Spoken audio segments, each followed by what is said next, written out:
Good morning, everybody, and welcome to today's open forum. I hope everybody is having a great week. The business is picking up. We had a great March, like I explained in your invitation to this meeting. Great March. You guys are picking up. It's the best we've done in over a year. So you guys are doing great. The market is starting to pick up. We had a report I'll go over with you later, article from the Florida Realtors talking about the pent-up demand that I've been talking about for a while.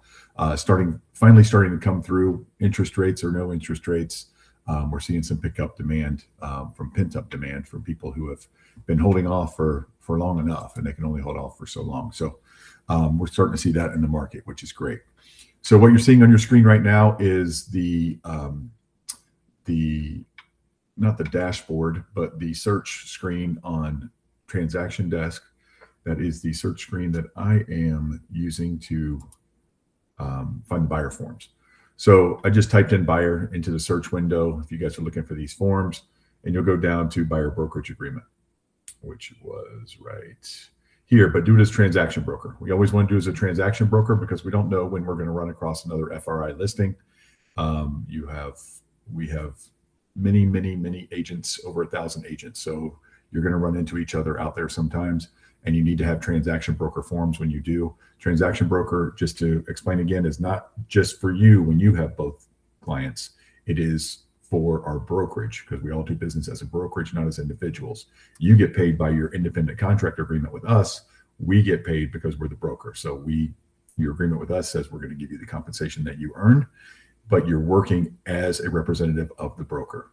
So, and it's important to know also who can sign these forms. You can sign them. It even says broker authorized representative. That is you. I'm just going to go over a blank form here for a buyer brokerage agreement. And we're going to go over this. Now, you guys are welcome to ask questions at any time that you want. I am, again, using the transaction broker form, which says EBB 8TB. They've done 8 revisions in the 24 months, not even that we've been doing this buyer brokerage agreement. Although the buyer brokerage agreement was around for a long time since then. So they've only done a few changes since they started making it mandatory. But I've been preaching to you guys about it for 11 years to use buyer brokerage agreement, but now it is required, and it is a great tool, actually. Buyers agents are getting more commission than they got before we started using this. Before we started using this, you were stuck with whatever commission they offered on the MLS. You could not negotiate it. You could not do anything. So if they said 2%, that's what you got. And you were not, it was unethical to try to negotiate that. But now you put on their 3%, you negotiate for your 3%, whatever you have with your buyer, 2.5%, 3%. I don't care. You can do 2%. You can do whatever you want. We're 100% brokerage, so we don't mandate that you get a certain amount because our income does not depend on that. A lot of brokerages do. They won't let you take a smaller commission because they're getting 30% of it. But you can work however you want with us. If you want to be a discount agent, you can. If you want to charge full boat, you can. Great. We get our fee, and you do your business. You run your business as you see fit. So you have a lot of flexibility there. So let's go through this. The parties. This is always going to be, I don't know. I use my nephew again, and then Florida Realty Investment should pop up here. Yep.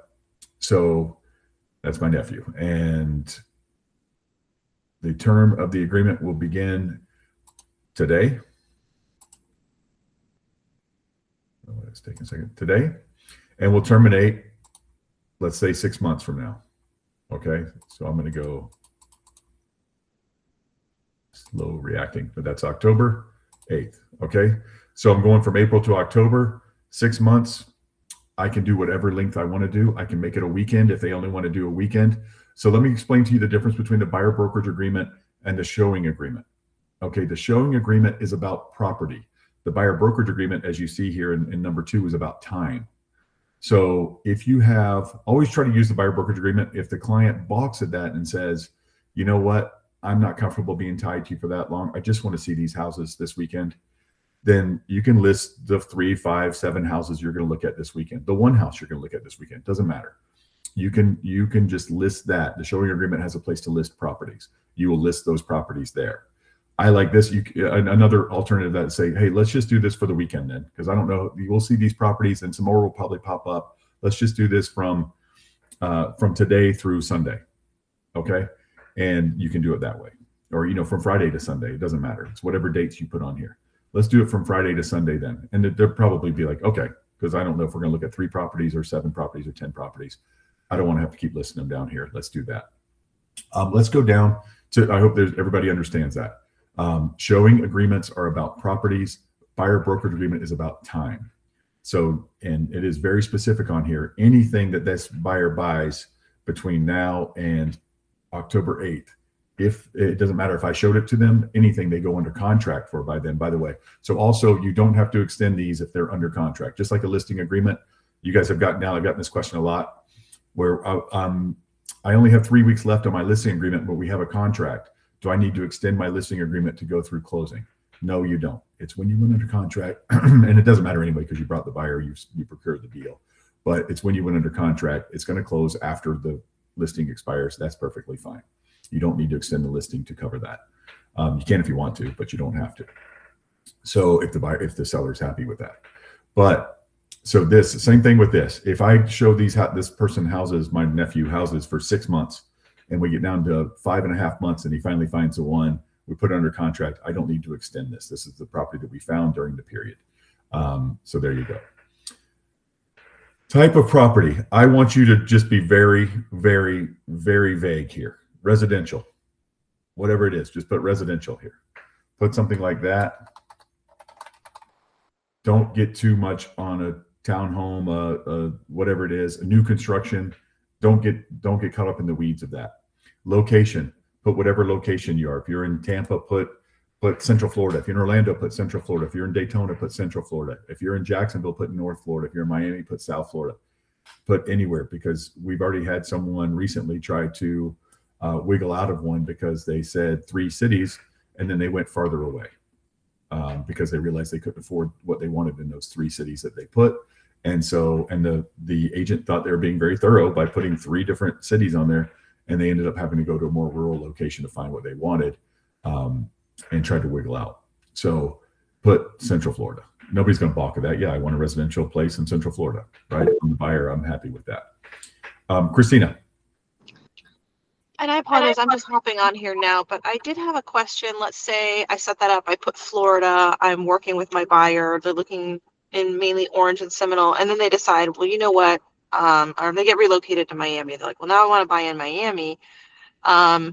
Maybe I want to partner with an agent down there. Like, if you're sending, or if you have somebody else, that's like showing for you, like if you partner with somebody, or you, like, how does that work? Like, you refer them. You just refer them.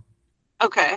Well, if somebody maybe that's not the best example. Like maybe if I'm working with a buyer and then I'm unavailable, I'm sick one day, and I have, somebody else that's helping.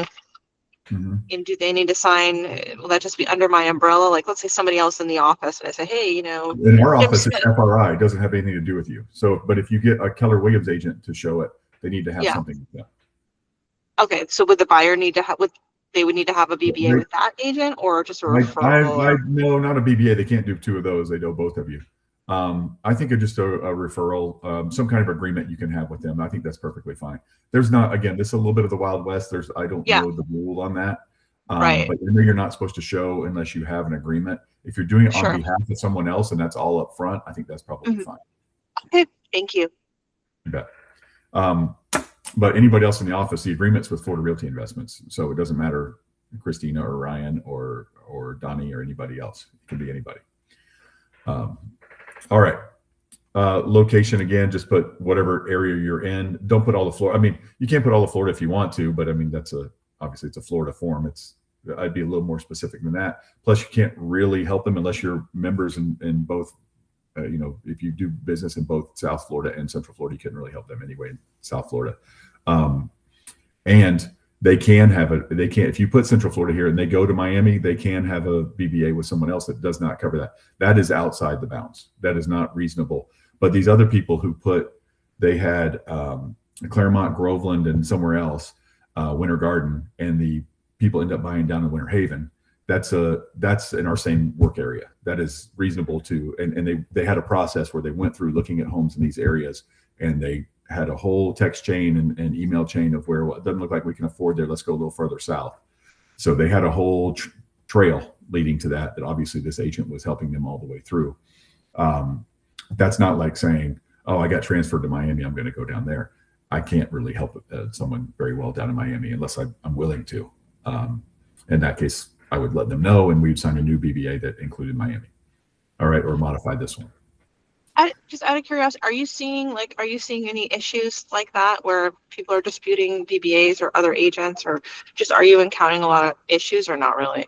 Another agent tried to do it one time in the 18 months, and it just happened. The 18 months or almost 20 months we've been doing this now. It just happened a week ago. Okay. For the first time. That was the case. That was literally the case. They put three cities, and they had a whole thing where they said, you know what, we can't get this 4-bedroom for what in our budget in those 3 cities. We're going to have to go further out. So that is still covered. And again, but that's my opinion based on what I've seen. I don't know that would be covered in a court of law, you know. Right. Just assume the judge is always going to side with the consumer. The consumer wasn't trying to get out of it, that there was another agent trying to get into it. So, so the consumer wasn't unhappy with their agent. They just another agent tried to steal them. Wow. All right. Okay. So it's just my thing to be vague there. There's no rules on how you could put Florida. There's no rules on how succinct it has to be or how accurate it has to be. Okay. So then you go to the consumer's obligations. You guys can read through these. You should know them. The retainer, non-refundable retainer fee of X. If you get a retainer, it says on here, it does not go toward we think of retainers as like we do of legal retainers. So, you give your lawyer a $10,000 retainer, and that goes towards your services at the end, and they'll let you know when it needs to be replenished. And when you're done, they put that toward it, and they'll give you back anything that's left over. That's not how this works. This retainer is just giving me money. So if I put $1,000 here, I get that $1,000. It is real estate service revenue. Does not constitute a fee. Oh wait, earned and payable upon execution of this agreement. The retainer is in addition to any compensation earned by broker. So this goes in addition to the 2.5%, 3%, whatever we're going to put down here. All right, let's go to compensation. Purchase or exchange. This is where you do the 3% plus whatever your fee is here. Let's say it's $3.99. Okay. This is where you do that. Any questions on that? Yes, you can take less. No, you cannot take more. If you go to a builder, a new builder, and they say, you know what, this is your third D.R. Horton home this year, we're going to give you $5,000 bonus. You've earned the $5,000. You can't take that unless the buyer agrees to that. So you have to talk to the buyer about modifying this. If they didn't plan to get a D.R. Horton and then they suddenly did, then you need to work that out here. If you already know that you're going to go show them a D.R. Horton, go ahead and put the 3% plus the bonus. Okay. That's where you would that's where you would put it here, the 5,000, or you can write it in the additional terms. You can write in additional terms also. You can't leave it open-ended. You can't say if a bonus is whatever. You can write in additional terms. D.R. Horton plans to pays broker $5,000 deposit or $5,000 bonus, and that's it. And the buyer will sign off on that. All right, here's your protection period. Consumer will compensate broker if within, let's say it's 30 days. I'll leave that like it is. After the termination date, consumer contracts to acquire any property. This is what's counted, okay, which was called to consumer's attention by broker or any other person or found by customer. So that's everything. Consumer, I'm sorry. That's everything. So if it's brought to the attention by the broker or any other person, or it was found by the consumer. So every property that they possibly know of, it's always going to be brought by you or some other person or themselves. That's the only way it can be. Consumer's obligation to pay broker's fee ceases upon consumer entering a good faith exclusive buyer brokerage agreement with another broker after termination date. After the termination date. Okay. So if this is set up for if they want to wait out this period to not have to pay you, they can't do that. They got to wait another 30 days. But if they do that, if they wait out the period past October 8th, if my nephew goes past October 8th with me and then buys a property that I showed him or didn't show him or anything that he knew about, a couple days after we in this agreement, he still owes me for anything he finds during those 30 days. But if he signs in a deal with another brokerage, then he does not owe me. So that's what this says. So consumer's obligation to pay broker's fee ceases upon consumer entering a good faith exclusive buyer brokerage agreement with another broker after termination date. And a good faith meaning they didn't plan it together to try to get you. All right. Conditional termination. Consumer's request. Broker may agree to conditionally terminate this agreement. If broker agrees to conditional terminate this agreement, consumer must enter a written agreement to this effect and pay a cancellation fee of blank, $1,000, let's say. Broker may void the conditional termination and consumer will pay the fee stated in the compensation paragraph less the cancellation fee if from the early termination date to the termination date plus the protected period, if applicable, consumer contracts to acquire any property which prior to the early termination date was found by consumer or called to consumer. All right, same thing. Anything they bought. All right. Any questions on that? So they can cancel it. They have to pay cancellation fee. It's just like a listing. They pay cancellation fee if you have one. And broker may void the conditional termination and consumer will pay the fee stated in the compensation paragraph, less the cancellation fee if they buy something. Okay. Yes, Christina. Hey, and so forgive me if I'm asking something you already clarified, but in the event that there's like a conditional termination, we could just send over the modification form, right? And then there's still like if it's still right, if it's conditional and it's a 6 month, let's say 6 month BBA, and we've shown them, all the properties in North Shore neighborhood, and they cancel month 3, and then they want to buy something that you showed them, like even if you do a conditional termination, they want to try to go back and buy that property that you showed them, you're still protected, right? Or correct. That's what they're saying. They can, but they have to pay you the fee. Okay, so if they pay you the cancellation fee, couldn't you just say like I don't agree to that? Like So here's the thing. No, you can go back. So let's say you showed me 12 houses, and then I terminate you, and I pay you $1,000. Right. I paid to FRI. You can void the conditional termination and consumer will pay the fee stated in the compensation paragraph, not this paragraph, not the conditional termination, but the compensation. So if you find out that they did this, then you can from the early blah, blah, blah, okay. Consumer will pay the fee stated in the compensation paragraph less the cancellation fee because they've already paid it. Okay. So they're going to pay you the 3% minus the $1,000 that they've already paid you for this. Gotcha. So they want to try to. They tried to be weasel. They tried to weasel out of paying you, and you find out about it. Then you still get that 3% minus the $1,000 that they tried to buy you off with. Okay. Right. And I don't know if everybody else, but I had somebody, weirdly try to do something like that. And so it didn't end up that way, but they thought, okay, I could use you to get the information that I want and then just cancel and just pay the cancellation fee. So that's what I was looking for clarification. Right. And this is nothing new. This is not a new concept. People have been doing this with listings forever. Right. Right. They'll fire their listing agent, pay them whatever measly cancellation fee, and then sign up, sell the house to somebody they already had that you had brought to them or they found on their own. The neighbor's been talking to them about buying it, and now they actually want to buy it, and so they'll fire their listing agent and try to be sneaky and sell it to the neighbor. They still owe you the probably 6%, right? So so that's been going on forever, and you guys hopefully to watch if you have some fishy cancellation, to watch your clients after that, because you can recover that money, especially and this even says good faith. If they enter a good faith with another buyer brokerage agreement, then it's okay. But if it's not good faith, if they were discussing it before, then if that agent stole them from you with promise of a smaller commission or something like that, then you're entitled to your compensation. Yeah, I actually had something like that where years back, it was at the start of the pandemic. It was weird times. It was right before the market was starting to blow up, and we had the listing off market and we were getting ready to put it on the market.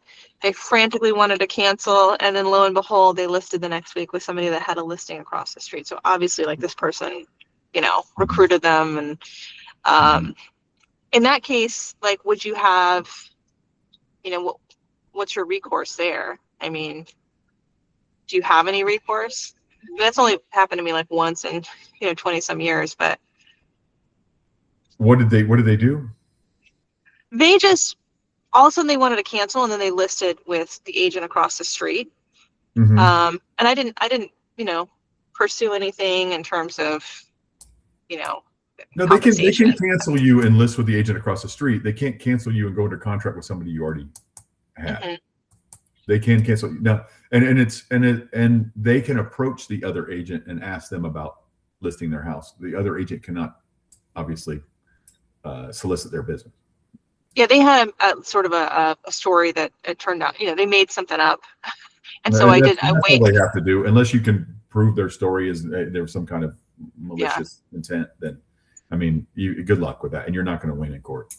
Okay. Yeah. Okay. Yeah. And I waived the you're not going to win at the board either if the consumer is on the other agent side. Gotcha. Okay. Thank you. Yeah. I have seen that happen every time you guys have gone to the board. Whoever brings the consumer in with them wins. Whoever brings the consumers always win. Okay, so that's the buyer brokerage agreement. When do you need it? This is important stuff. This is the stuff I kind of wanted to talk to you about more than actually what it says. The agreement is great now. It used to be good when I used to pitch it to you guys to use it all the time. And I used to ask you to use it. It was good. It didn't have the teeth that it has now. It has serious teeth now. That's why you guys are getting paid more than you got paid before. So when do you use it? Do I need it for I get this question a lot. I've got an open house. Do I need it for everybody who comes in? No, you can show your own listing to anyone. Even people with their own agent. You guys know that, you've been doing that forever. They say, have you signed anything with another agent? Yes. Well, I'll still show it to you, right? But if you're going to write an offer, the agent needs to come. What happens if that person wants to buy your listing? They can do it. Okay, an unrepresented person comes to your open house, and you can absolutely show it to them. It's an open house. You're the listing agent. You're not representing them at that point. If you do, I suggest, now this is not a rule, but I suggest that you put a showing agreement in with it, or a buyer brokerage agreement in with it when they write the offer. I suggest that. I don't know that it's a rule. I just suggest that. It's covering your bases. And maybe they'll want to work with you in the future if you sign an agreement with them and they trust you. So if this deal doesn't work, then maybe they'll want to look at more houses, but that's the whole point, right? So that is one thing. Yes, you can show your own listings to anyone. It doesn't have to be an open house. It can just be someone who called off the sign and they say, oh, can I see it this afternoon at 3 o'clock? Sure, I'll meet you over there. You don't have to have them sign anything. You can if you want, but you don't have to. You should try, but you don't have to. What other questions? You guys have any other questions on when do you need and not need the buyer brokerage agreement or showing agreement? Again, buyer brokerage agreement is the best. It's about time. It's about how long that they're going to work with only me. A showing agreement is just what's required. Like, obviously, we've always gotten paid if we showed the house and they bought it, but this makes it official. And they know that they have representation and that you're going to get paid a commission if you show them the house. And there's one other agreement that is almost worthless, but it's one that's acceptable too, and I can't remember off the top of my head the name of it. But it's on our paperless pipeline under the reference tab under new forms, and it's always available to you guys. Any other questions on the buyer brokerage agreement? I do have another thing to get to that an agent requested anonymously that we talk about, and that was when you buy a condo. You're representing a buyer on a condo, what forms are needed? So I'm going to get into that. Yes, Jeanette. Good morning, everyone. I just wanted to let you guys know, since we're talking about the EBBA, I see a lot of agents doing like the form after they're under contract. And I just do want to reiterate, in the event, if you ever get audited your file and they see that you have this EBBA signed before you went under contract, there is a $600 fine. After you went under, yeah. After, excuse me. So just kind of want to put that out there because I do see a lot of our agents doing that, kind of doing it at last minute, and they're already under contract and you're kind of giving yourself away. So just be mindful of that as well. Yes. Can you say that again? Can you say that again? Yeah. Go ahead, Ryan. Yeah. Yeah, I'll tell you. Your buyer brokerage agreement needs to be signed before or the same day as the offer was made. Okay. So Yeah. you have people doing it, oh, I forgot to get that. Let me go back and get it. Yeah. No. If you want to go meet with them in person, that's probably recommended. And that's all I'll say about that. I would recommend you meet them in person for that. And before we get to the condos, go ahead, Carolina. So I typically do this when I talk to them. The first time I talk to them, I send them a buyer broker agreement before I even show them properties, before I even send them anything on the MLS. Now, what I have done, and I've talked to you, is typically if I've been doing a few rentals now just because that's what I'm getting in terms of leads. But so I typically either charge one time the rent or 50%. But what I've noticed is once I go show the property, some listing agents offer compensation. So I've had the experience where I charge 50% to my buyer or my customer in this instance, and then they're offering me compensation, but then I do a modification to my buyer broker agreement to add the compensation that I'm getting 100% or one time the rental amount, and that is okay, correct? Yes. Okay. Yeah. So, and I want to get another question. That's a great question because it reminded me of another question that you guys have before and typically have. Do I need a buyer brokerage agreement to send to set someone up for an auto email or send them properties off MLS? You do not. You do not. Just before you show them properties, you do. What about if I go video the property and send them that? Yes, you need one for that. You're showing a property if you do that. Would you count it? Let me ask you this. If they bought the property and someone else was getting it, they didn't use you, would you say you procured that? Would you say you showed them the property? I would say that you showed it to them, right? Then that's how you know you needed the BBA. If you just sent them a MLS thing or set them up on an auto email, you don't have to have it for that. Okay. Like this However, let's say that I set them up on auto email, found the house, talked to them about it, did a whole bunch of paperwork, but I'm sick one day and I called Jeanette and say, hey, Jeanette, can you show this house for me on whatever? Let's say it's in Orlando. And then Jeanette goes, shows it. I talk to Jeanette, maybe I give her showing fee. And then I do the, the lease and all that stuff. I'm okay there, even though Jeanette showed it. Jeanette is FRI. So they signed an agreement with FRI, Okay. not Carolina. So, Okay. but let's go. I'm not going to go back to that form, but at the bottom of it, you guys know it says broker or authorized associate. Don't send all of those to us. If we had to sign them for every person you guys show the house to, we would be very busy. So don't send those to us. You're the authorized associate. Go ahead and do it. What about if we use that company to show houses? Like Wami, that's fine. They're allowed to do that. okay. Yeah, Christina had a similar question earlier. Yeah, Okay. you can have your friend who works for Keller Williams go show a house for you. If they're just showing it, you have an agreement with them to just show it. And an agreement can be text. Hey, will you go show this house for $100? Sure. Right. So that can be a text, but the client knows that person is there as a professional, but they're representing you. They're not representing them. You're still representing them, and they know that. So that needs to be clear with the client as well, the consumer as well. All right, I see Paul has joined us. Paul, if you want to pop your head in anytime, go ahead. But I'm going to go on to the condo thing here. I asked you guys to submit anonymously if you wanted me to go over a thing. You can be anonymous or not about it. It's not anything to be worried about. But I just wanted to get any. I only had one person ask about condos. That's it. So the condo rider. This is the main one that you're going to need. Obviously, the parties are here. The property is here. This is where the buyer's initial, seller's initial. So what the question was what do I do as a buyer's agent on a condo? What riders and stuff do I need? And the answer is that you don't. The seller should have done it, but this is what the seller should have used. You as the buyer's agent are going to ask the seller for the condo rider. Okay, not the seller, but the listing agent for the condo rider. Okay, they should have it as an attachment on the MLS. They probably don't, but they should. And this is what it says. That it's got all of these things here. And while I was looking for this, I found a tool that I did not know existed. But while I was pulling this up this morning, I'm going to show that to you in just a second, which I really like.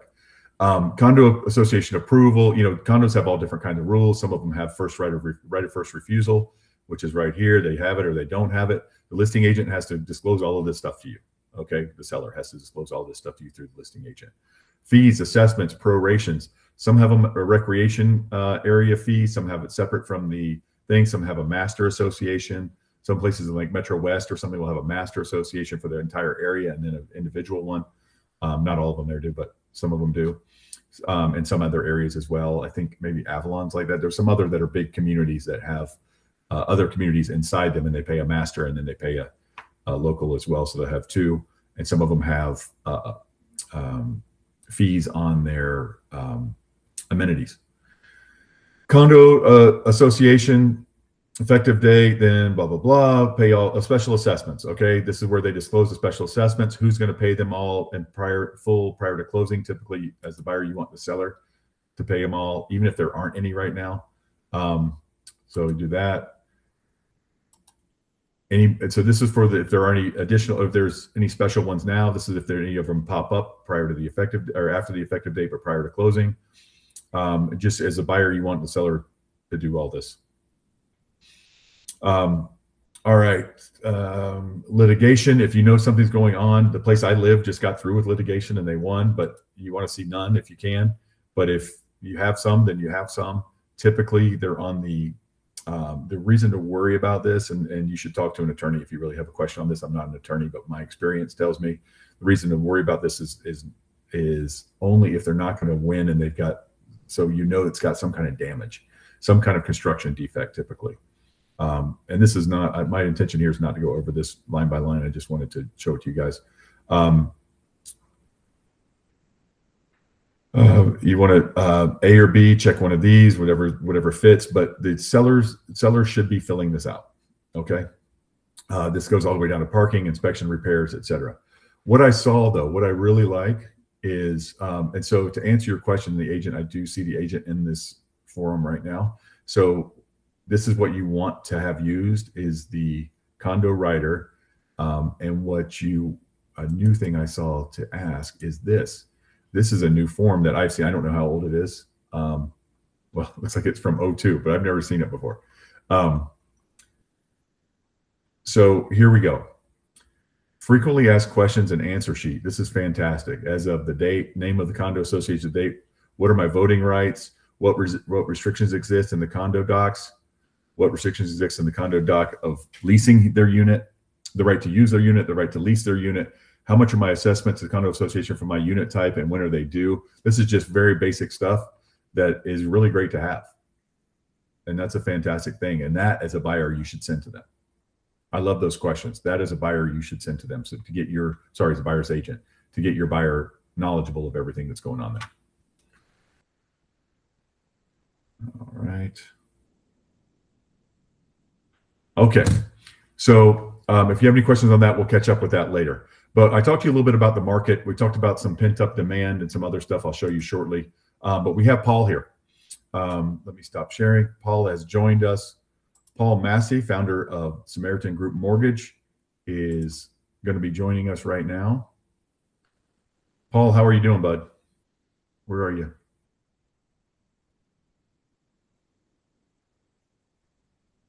All right, he's here. He just texted me. Paul, we don't see you or hear you, but we'll get started with you shortly. If you guys have any questions for Paul, get those ready as well. He's going to let us know what programs they have going on. He's going to let us know what's going on with the rates, etc. But I don't see him. Do you guys have any questions on those forms?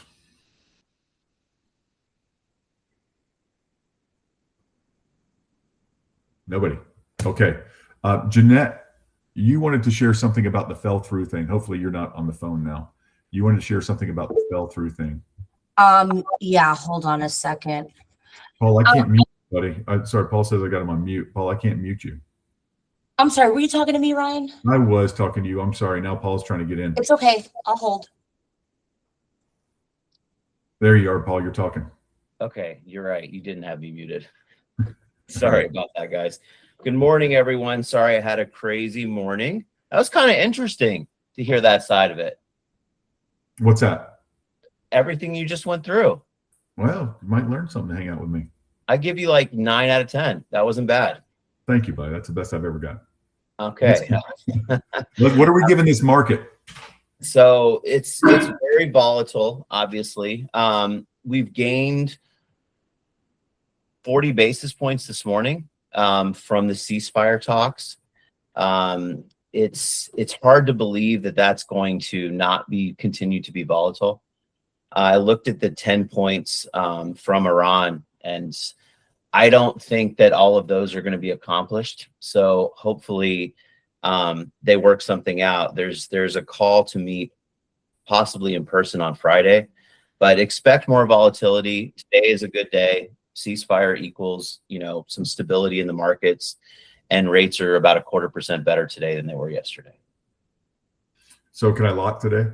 I would lock today. Anyone who asks that question, just lock the loan 100%. So most lenders have float downs or rate renegotiations if the market gets better by a certain percentage. So you'd much rather be in a position to ask for that than to be in a position where you didn't lock and now you're paying, 3/8 of a point higher. Okay. Okay. So obviously, asking your opinion on anything about these rates is pointless. You have no idea because there's a bigger thing going on controlling this. What have you seen? There's an article from Florida Realtors today about pent up demand. Are you seeing anything like that? Yeah, because we've seen like a very small exodus, like an application count. Mm-hmm. We were really surprisingly, we took more applications last month than we have in the last year, right? Mm-hmm. But that was front end loaded in the beginning of the month. And as this Iran thing ramped up, it was a sliding scale. So that numbers, just like all numbers, is a little deceiving, right? So I think that there are a lot of people that have kind of paused and are just waiting for news like we got last night. I mean, at 7:30, we didn't know what was going to happen, right? So I think there were a lot of people kind of holding tight until we got past that. And so I'm not sure that yesterday's news was enough to get those people moving. But if we have some positive news on Friday, I think we could see a little burst, which would be nice.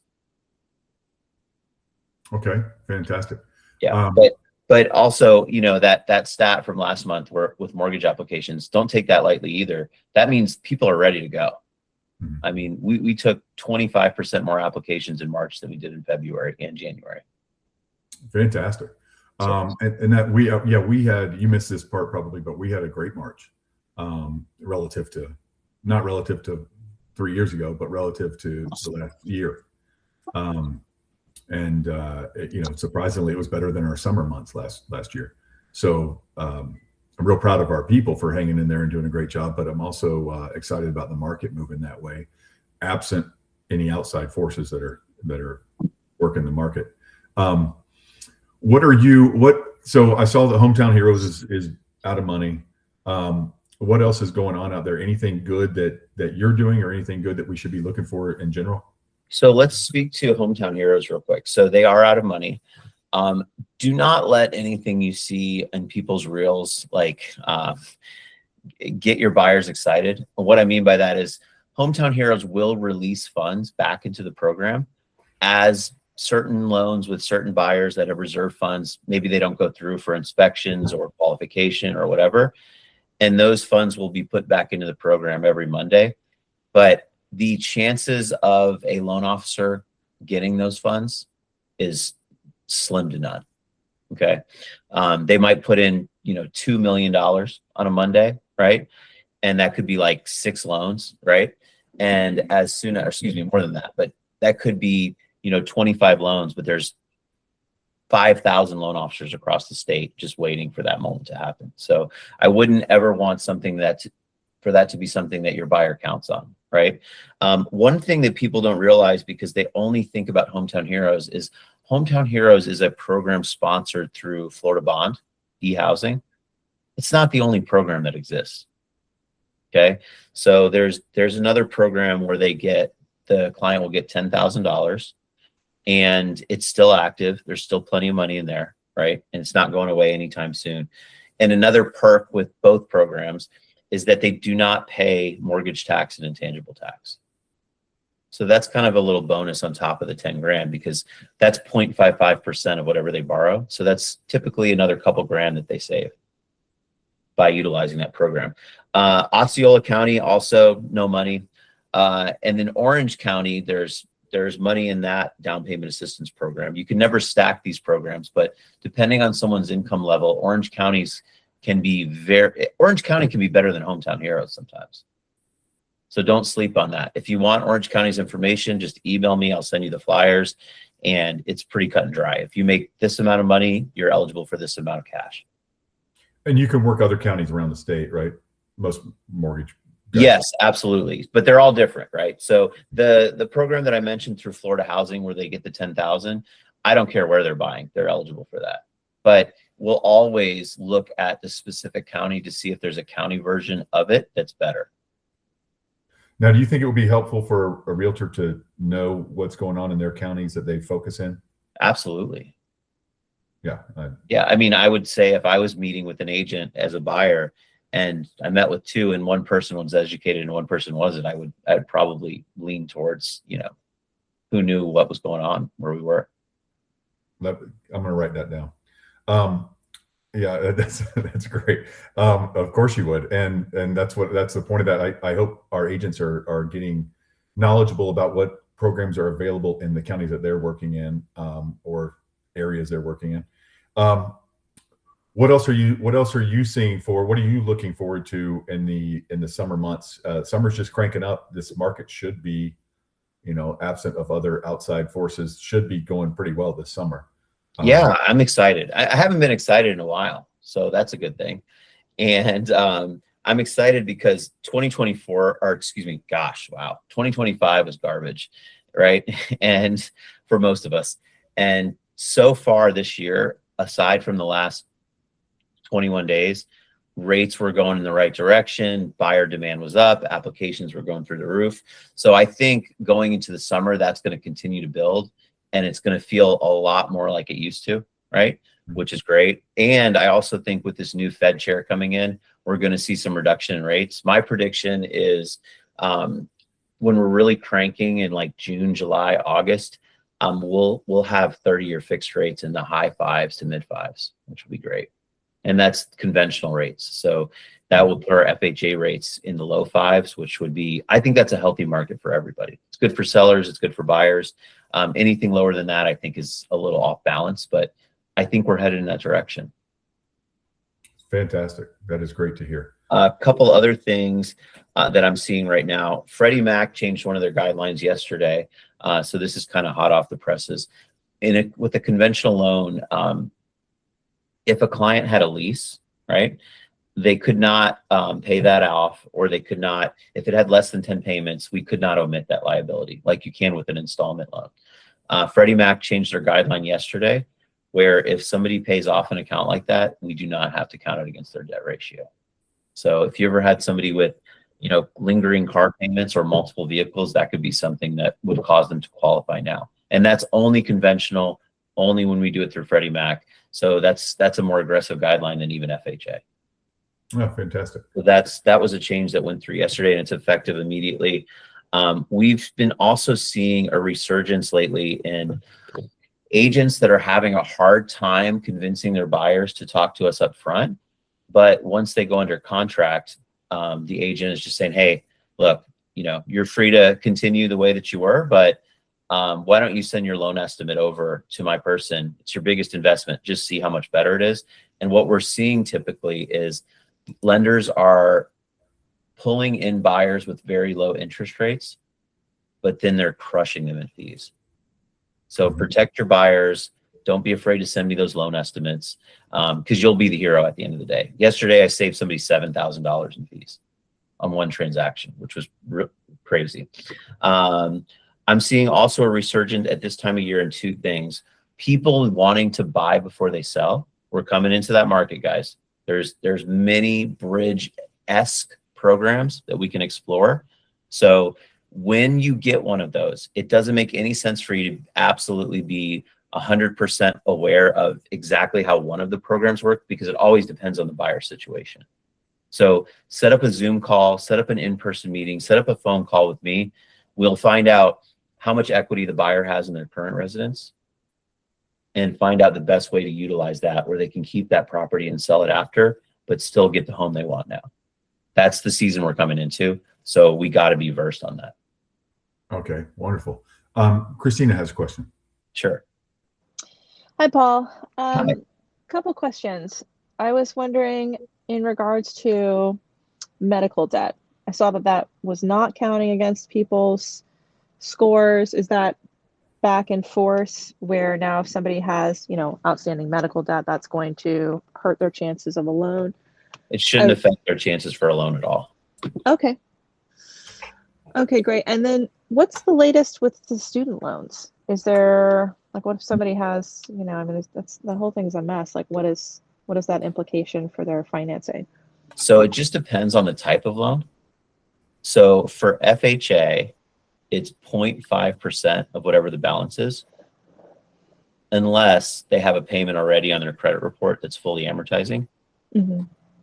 And then for conventional, with Freddie Mac, it's 0.5%. With Fannie Mae, it's 1%, unless they're on an income-based repayment plan that's truly zero, right? But if they're in forbearance or deferment, they're going to use those percentages that I mentioned. And when you say 0.5 or 1%, what does that mean? 0.5% or 1% of whatever they owe on that account. So It's going to be counted. yeah, that's going to be the monthly payment that we count against them. Got it. And then I know there's been some changes. I heard there were some changes in regards to home insurance that had maybe improved.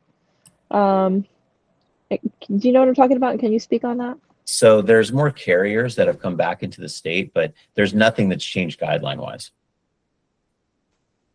Okay.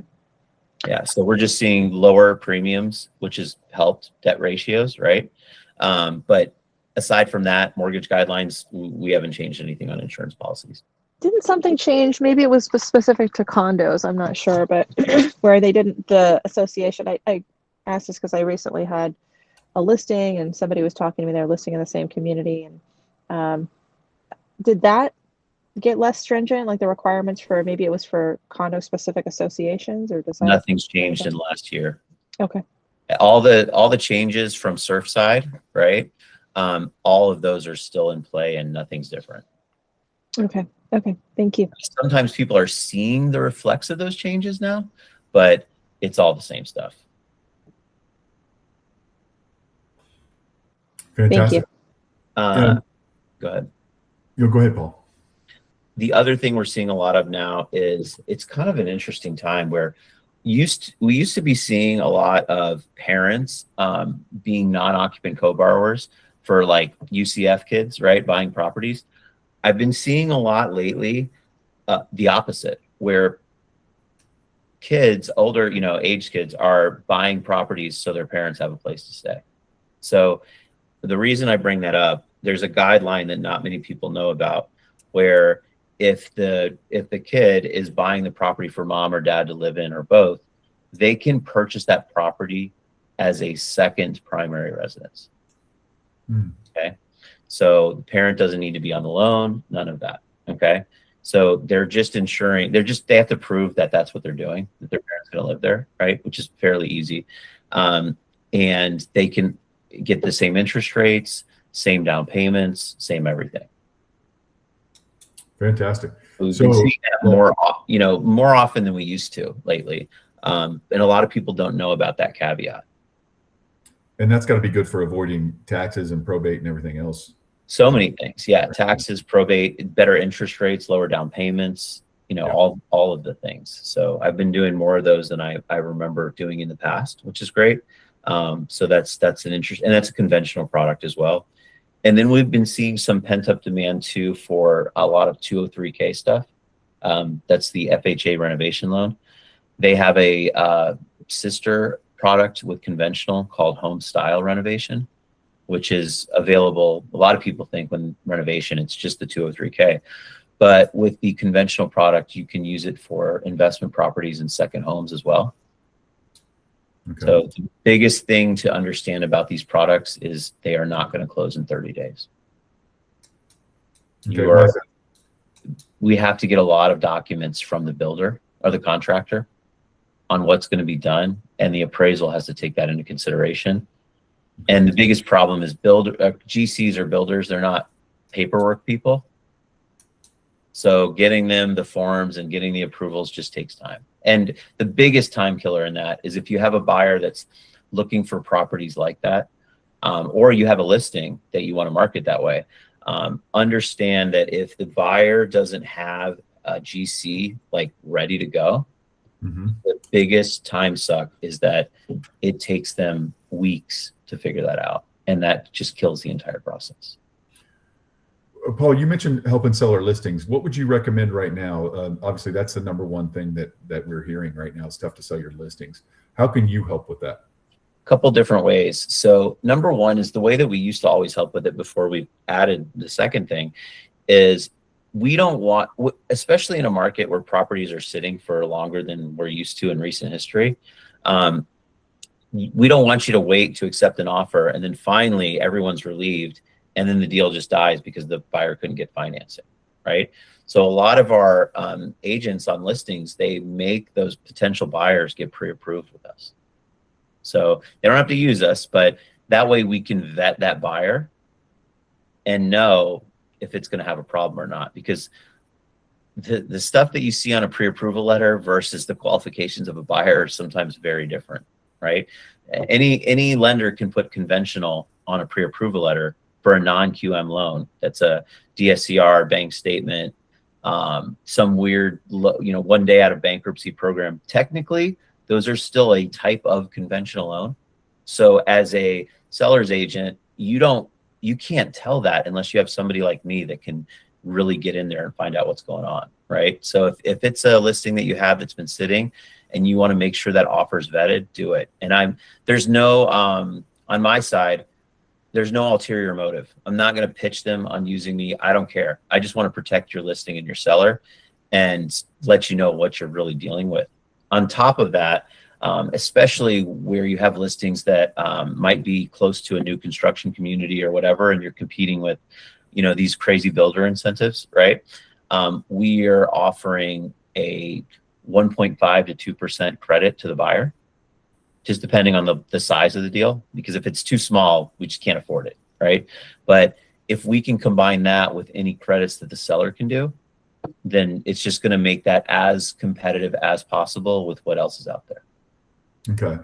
So you can get in some kind of, you're still seeing a lot of 2-1 buy downs, or not a lot, but you're seeing some. Not a lot, but I mean, I like to offer the permanent buy down because it's not as flashy, right? But it's permanent stability. And I like showing them. I have a spreadsheet that will compare all three of them over time, which is, a good tool.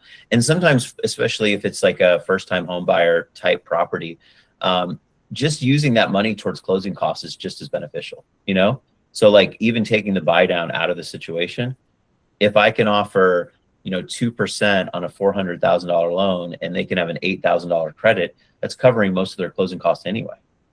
Mm-hmm. And the reason any lender can do that. I'm not special. Well, I'm a little special because I I can afford to do it because it's our branch, where if you're working with a big retail lender, there's 27 middle managers that got to get paid. So that's probably not going to get approved. But also you have to be careful because sometimes the wrong lender will just build that into the margin. And they'll just go, okay, well, if I'm going to give away 2%, then I need to make 2% more. So it's a net neutral at the end of the day. What I'm saying is we're going to take our margin and slice it by 200 basis points to get this thing sold. Sure. Wonderful. Christina, you still have a question? I don't know if your hand was up from before. Yeah. Yeah. So I just was curious, you were talking about that, that residence for folks looking to buy something for their parents. Is that like the Kitty Condo product? I'm assuming if I were to do something like that for my mom, I would have to qualify. Do I have to qualify to carry both mortgages in order, and then I just get the same like down payment and rate as if I were buying another residence, or how does that Yeah, work? you've got to qualify for sure. So you got to qualify for that payment. The benefit that you're getting is the down payment and the interest rate. Okay. Is that similar to the Kitty Condo? Do you know what I'm talking about? Oh, I've never heard that word before. What is that? It's like, it was like an FHA. I'll probably mess this up, but somebody on the call, I'm sure will know. It's like a product for somebody that's like looking to buy a property for, let's say, their college aged son, you know, like, you know, it's going to be their property, maybe in their name, but something like they're co-signing, you know, they're using, maybe they don't have a credit history or the income. That was kind of the term that I heard, but I'm sure that's not the official name of the loan. Yeah, so let's flip it real quick. So like, let's say that was the call that I got, right? Or that was the client that you had. So I don't know this, like that slang, or, you know, different lenders might've called it different things, whatever, right? But you can, if you have someone like that, it's the kind of the reverse of that, where you would either, if you have a son or daughter, they're going to school, they have no credit, no job, right? The parent could do a couple different things. They could buy it in their own name, which is just like anything, right? They could co-sign and have their son or daughter on the loan, even with no credit, no income, no anything. And it would just be a standard primary residence for them. So they'd still get the benefit of primary residence rates, primary residence down payments. The parent is just acting as the, the power behind the transaction, right? Yeah, I'm going to go into this Kitty Condo. It talks about here, Paul, the reason you don't know it, there's no official name for it. It says it here. Now's a good time to mention there's no official FHA loan program called Kitty Condo. But it is a 3.5% down. So I have a 19-year-old. If I wanted to buy him a condo or co-sign with him on a condo or anything, I guess, anything FHA I want to do with him, then I can do that. And we only need 3.5% down. Exactly. And So, you could do that for FHA, conventional, whatever. Okay. Are you So there you go. seeing is there like any advantages you have for veterans right now? And is there like a 203K version for like a VA loan? There is a renovation product for veterans too, and I can send that to you. It's a little more, as it would be, complex because it's VA, but I can send you the VA renovation stuff too. Okay, great. Thank you. Fantastic. Donnie, I want to see that hat. Yeah, me too. That's a fancy hat. That is a fancy hat. Is that official swag? That's not official swag. Donnie did that with That's Donnie's that's our swag. I website like it. logo, but that's Donnie swag. That is nice. That is real nice. I want to talk to you about that. Yeah, That's I fantastic. need some of that, guys. That's awesome. Can we have some? Can we have some? Yes, you can. Once I find I out. where got you Donnie's covered, at. Ryan. Just tell me what your favorite baseball team is. Oh, fantastic. It's the world champion Los Angeles Dodgers. Oh my gosh! Wow. Back to back. Paul, any other words of wisdom for you? But I appreciate you coming in today. I put your information in the chat. That was some really good stuff, and I really like that Kitty Condo thing. I'm actually considering. I learned that. Thank you. Yeah. Free of Where charge. was I when that was happening? Where people were calling it that? You're don't know. you're too young. I've been doing this for 20 years.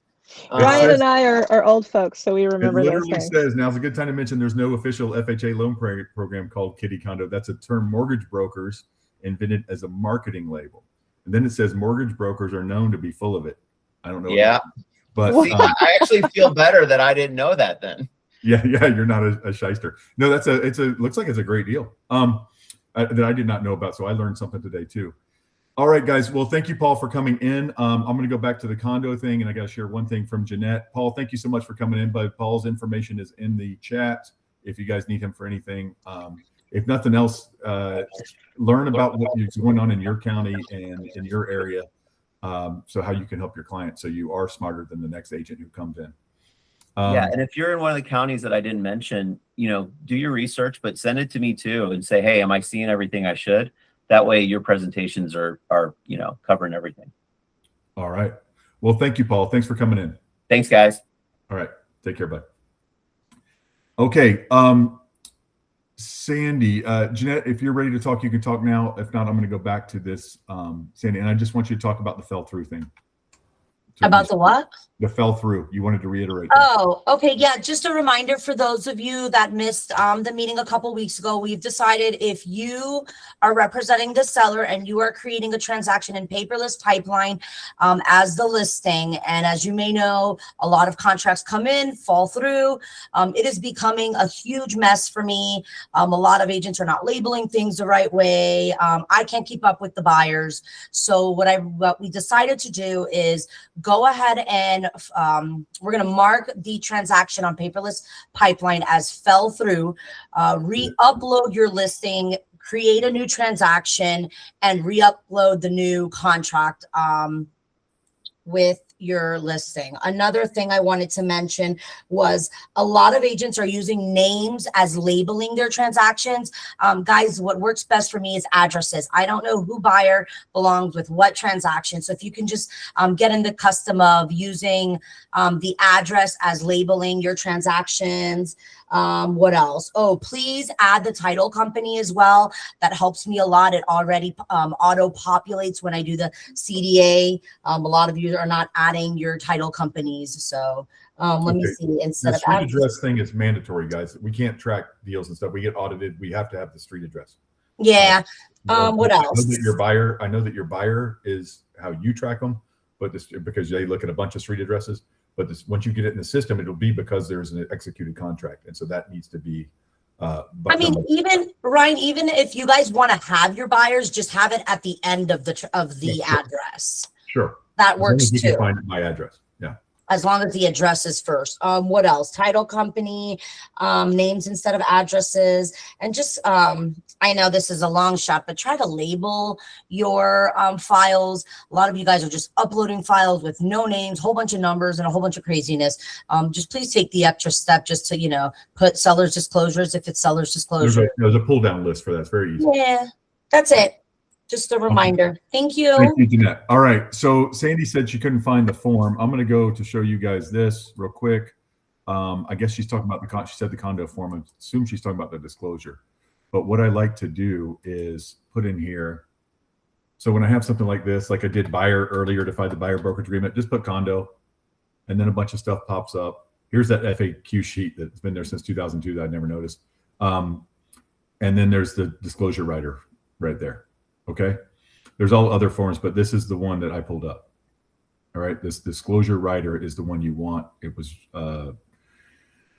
revised in June of 2025. It is the most recent one. Only thing you're gonna find here is most recent forms, but there's different things. There's seller property disclosures are different for condos. It doesn't really that you don't have to do that, but the disclosure writer is the one that you want there. All right, that's where I found it, Sandy, if that's what you're asking. I don't have Form Simplicity pulled up, but it'll be similar there, and they'll all be there. All right, guys. Christina. Sorry, I was having a hard time getting off mute. A question. I haven't done this yet, but is it possible, like if we have a buyer, I guess we probably shouldn't, in terms of setting up a file, because I always just do the street name, for the property once I'm under contract. So it really should just be only pending contracts. We can't put anything in there. Like, if we have a client, like a buyer client, we don't have a property yet. So, we have to keep that on our end, right? Not put that. Yeah, keep it on your end until you have something. We okay. Sorry about that, but we pay by, well, first of all, it would clutter up the system, but when she goes through every day to check documents, but also we pay by the transaction. Gotcha. So, okay. We appreciate that. It's not super cheap, but we appreciate that doing that. And just keep it in your records, and then when you have an actual deal, an actual listing, or an actual signed executed contract, then that's when you start a transaction. And I'm just curious, just a question for everybody that's still on the call. I was just curious.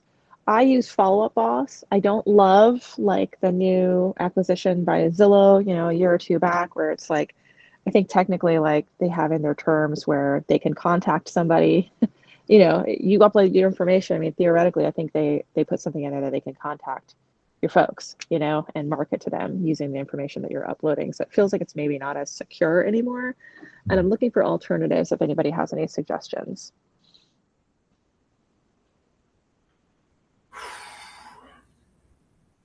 I don't know. Maybe throw that on the Facebook page. Okay, thank you. Yeah, I don't know. I didn't even know that Follow Up Boss was owned by Zillow now. I think I knew that, but I didn't know that they had the right to contact your people. But yeah, they changed their terms of service, and it's, you know, people were pretty upset about it. And it's like it's you know, they're just buying the best technology. They bought up Showing Time. I know there's an alternative to that, but I'm currently still using Showing Time and Follow Up Boss. But yeah, there's something in there, and they're doing all kinds of funny stuff. I'm interested to see what happens with the lawsuit, like just on a, you know, the lawsuit, but just on a different note, because from what I understand, the flex teams are now like, they've been pressuring them to send them like, you know, 40-50% of their business, even if it's not a lead from them. And they're making them use Follow Up Boss, and then trying to, you know, claw back like referral fees. Like, let's say you have John Smith that you went to high school with, and then he's in your, you know, your Follow Up Boss contacts. And then John Smith happens to go on Zillow and look at 123 Main Street, and he calls you because he was always going to call you. And then they're trying to claim like, well, you know, we're the reason. So you guys, all kinds of funny stuff. So I just am looking for other alternatives. Wow. Yeah, I understand. I will get on that. So put it on the Facebook page, and hopefully somebody has some info for that. This is a pent-up demand they sent out this morning from Florida Realtors, talking about this. Market activities expected to, this is from Florida Realtors. They sent an email to everybody this morning. Oh, I don't know what I just did. Oh, here. Pent-up demand poised to boost sales. Of course, pent-up demand, guys, in case you don't know, is people have been wanting to do this for a while. They've just been trying to wait out the rates. Now the rates are coming down a little bit, and they're like, okay, let's do it. As you guys know, people have been moving because of life events, deaths in the family or jobs or whatever. It makes people move, but they haven't been moving across town. They haven't been moving to a nicer area, upsizing, downsizing, if they could help it, because of they don't want to get out of their 3% loan, 3.5% loan into the 6% loan, 6.5% loan. But as we see them start going into the 5s, and as it's been now, what, 4 years of increasing rates, then they're gonna have to start doing something. They've got the itch, and they're gonna start doing it. So that's what the pent-up demand is. You can read this article, and it should have been sent to you from Florida Realtors this morning. All right, everybody. If there are no more questions, we're going to get going. Anybody have any questions? Sandy, hopefully you can find that form. Hopefully everybody got their questions answered today. I appreciate you all coming in. Keep up the great work. You guys are moving and doing it, and so I appreciate you coming in. Let me know. It's okay, Sandy, you did get it. Let me know if you guys have any questions. Email me, and I look forward to hearing from you. All right, guys. Have a great week. Bye, everybody.